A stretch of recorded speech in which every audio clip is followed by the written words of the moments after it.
Good afternoon miss. Good afternoon, good afternoon. ഇപ്പൊ 2 മണിയല്ലേ?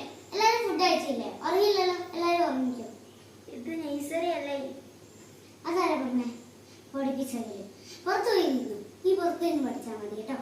ബാക്കിയുള്ളവരെല്ലാരും ഉറങ്ങിക്കോ.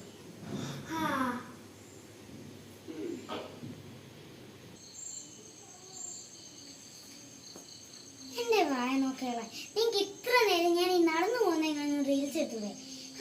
ഒന്നിനു പോയി കൊള്ളാത്ത ടീച്ചർ നോട്ടീസ് ഉണ്ട്. നീ എന്താ വാട്സപ്പിൽ അയച്ചോ. ഞാൻ അവർക്ക് എല്ലാവർക്കും കൊടുത്തേക്കാം. നീ അല്ലേടാ എന്റെ ഡാൻസറിന്റെ റീൽസിന് കമന്റ് ഇട്ടത് വളിപ്പെന്ന്. നീ നാളെ ഡാൻസിനെ വിളിച്ചു തന്നാൽ മതി കേട്ടോ. അപ്പൊ നാളത്തെ പ്രത്യേകത എന്താണ്? മിസ്സിന്റെ ബർത്ത്ഡേ. അപ്പൊ നിങ്ങൾ അൺഎക്സ്പെക്റ്റഡ് ആയിട്ട് കേക്ക് കൊണ്ടുവരണം, ഹാപ്പി പേപ്പർ പൊട്ടിക്കണം, വിഷ് ചെയ്യണം. കൂടെ റീൽസ് ഇടുന്നവർക്ക് 5 പോയിന്റ് എക്സ്ട്രാ കിട്ടും.